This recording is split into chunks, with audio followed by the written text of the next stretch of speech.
제목이 예수의 제자로 산다는 것은인데요. 여러분, 제자, 누구를, 어떤 사람을 제자라고 하죠? 스승의 가르침을 받는 사람이죠.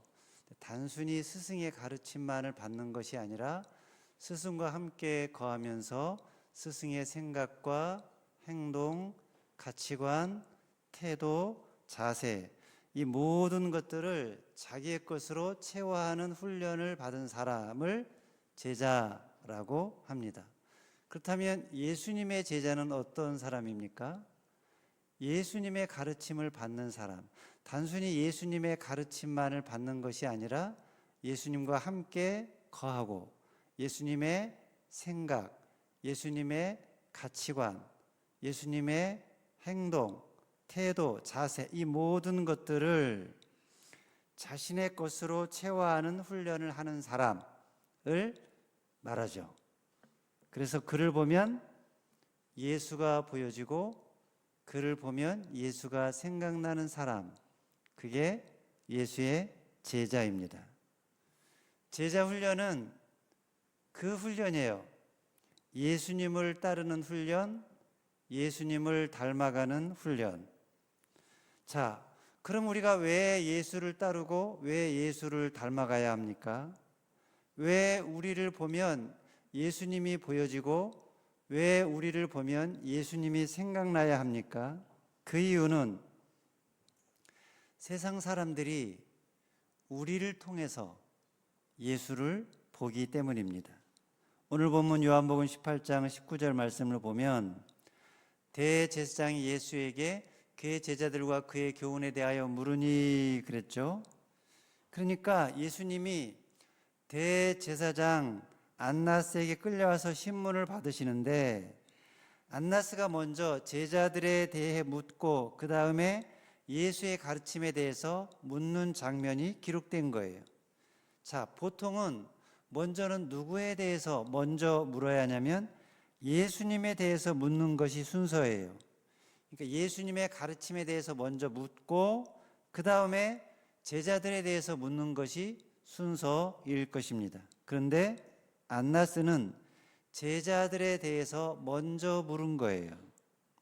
이것은 그러니까 안나스가 질문한 이 순서는 예수를 믿지 않는 세상 사람들이 믿는 그리스도인들에게 묻는 순서라고 볼 수 있어요. 그러니까 세상이 먼저 관심을 갖는 것은 기독교 교리가 아니라는 거예요. 그런 것들은 나중에 물을 거예요. 그것보다 예수의 제자라고 하는 사람들이 과연 예수의 가르침대로 살고 있는지, 세상의 빛과 소금이라고 하는 자들이 과연 빛으로 소금으로 살고 있는지, 기독교는 사랑의 종교라고 하는데 과연 그리스도인들이 사랑의 삶을 살고 있는지 그것을 먼저 묻고 확인한다는 거예요. 그러므로 우리가 세상에 복음을 전하려면 먼저 우리가 복음화되어야 한다는 거예요. 우리가 세상에 예수를 전하려면 우리가 먼저 예수화되어야 한다는 것입니다. 복음을 전하는데 복음을 전하는 자들이 복음과 다르게 산다면 복음이 제대로 전해지지 않을 것이기 때문이죠. 예수를 전하는 자들이 예수의 삶과 다른 삶을 산다면 그 예수가 제대로 전해지지 않을 것이기 때문입니다.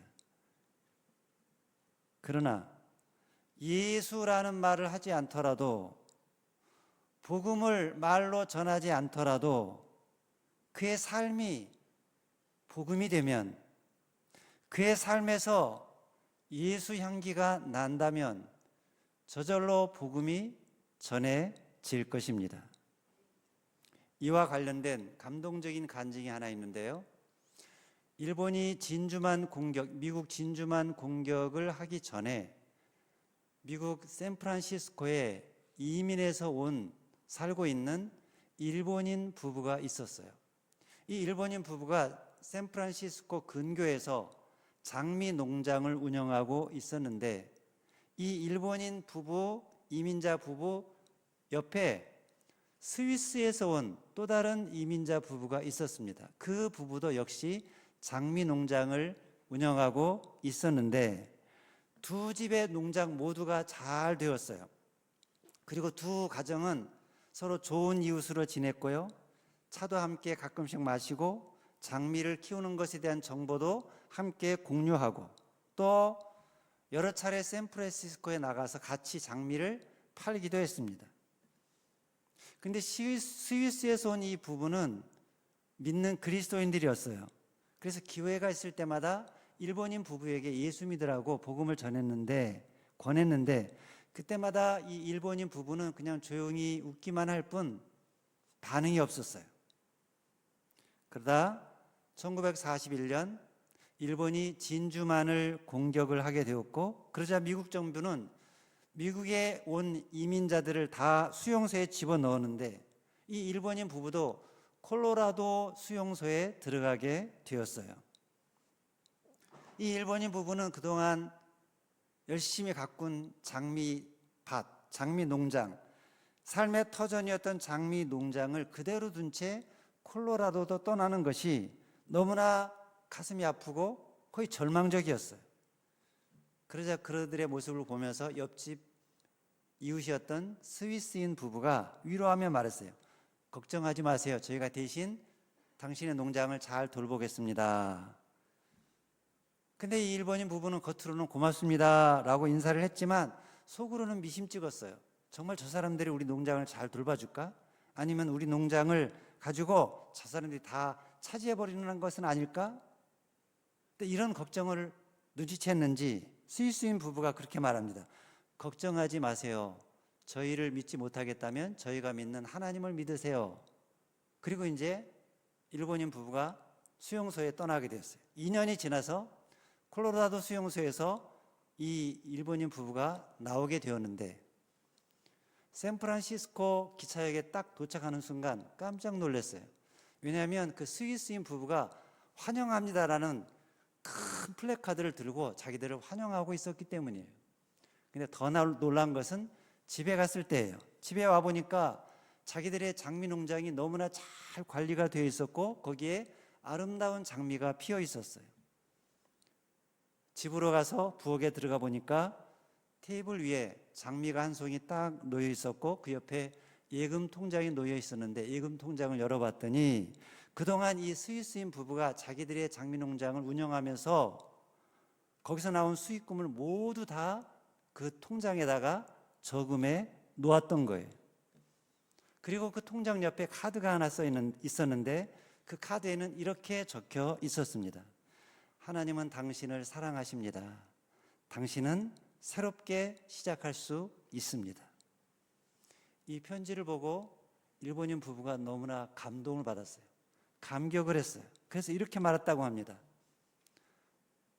당신들의 하나님을 우리 하나님으로 믿고 싶습니다. 이게 진정 전도가 아닐까요? 이게 진정 선교가 아닐까요? 복음을 전하려는 우리의 노력이 종종 실패하는 이유가 무엇인가요? 우리 모습이 우리가 선포하는, 우리가 전하는 그리스도 같아 보이지 않기 때문이 아닐까요? 존 풀톤이라는 사람이 이렇게 말했어요. 가장 효과적인 선포는 자신이 말한 바를 그대로 구현해내는 사람들의 선포다. 그들이 곧 그들이 전하는 메시지다.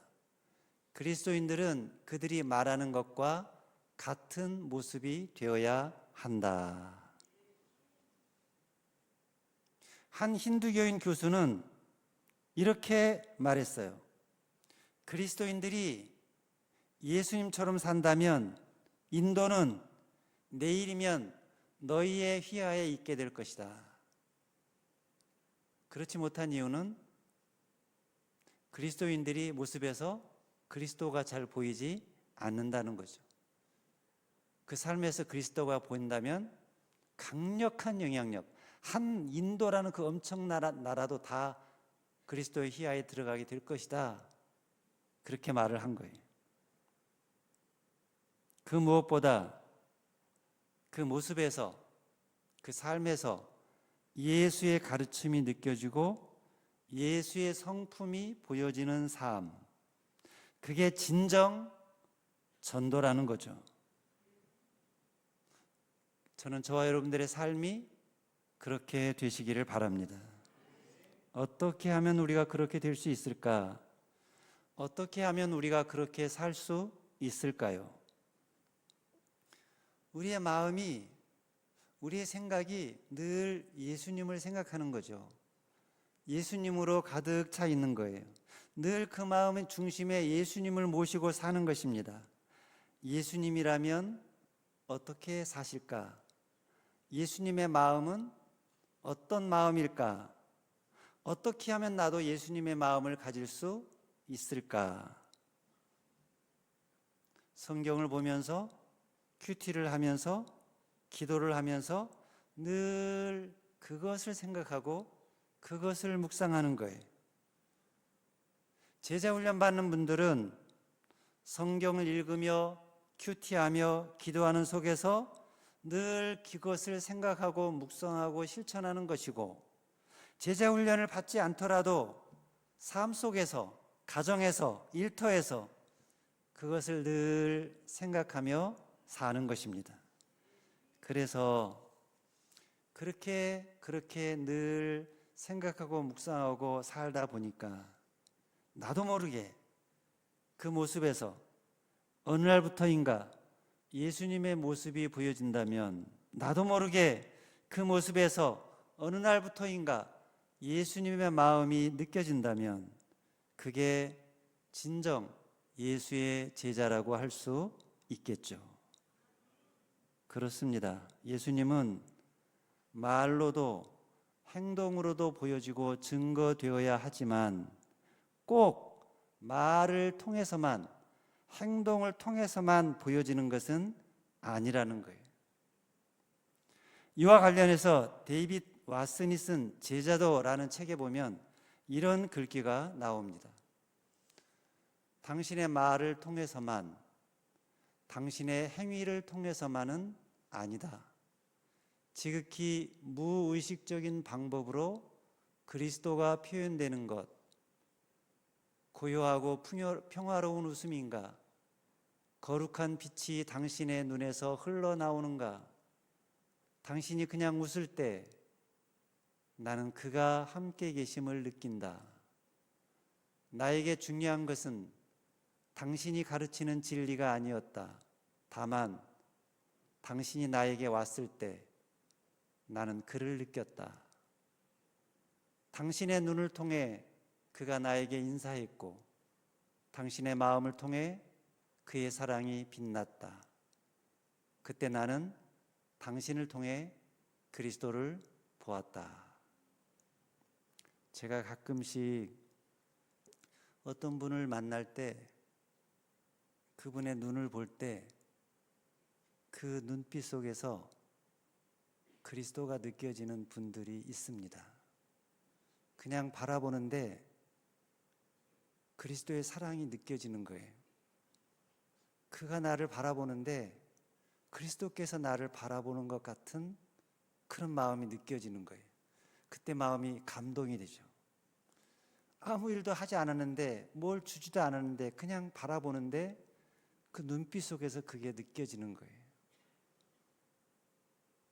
내 부모님의 눈빛 속에서 자녀가 그것을 느낄 수 있다면, 부부간에 서로 그것을 느낄 수 있다면, 일터에서 그 누군가에게서 그런 눈빛을 느낄 수 있다면 얼마나 큰 위로가 되고 얼마나 큰 용기가 되겠습니까?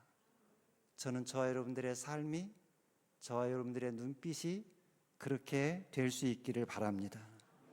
여러분 가족들이, 여러분 형제들이, 여러분 이웃들이, 여러분 주변 사람들이 여러분의 모습에서, 여러분의 눈에서, 여러분의 미소에서 그리스도를 볼 수 있기를 주님의 이름으로 축복합니다. 기도하겠습니다.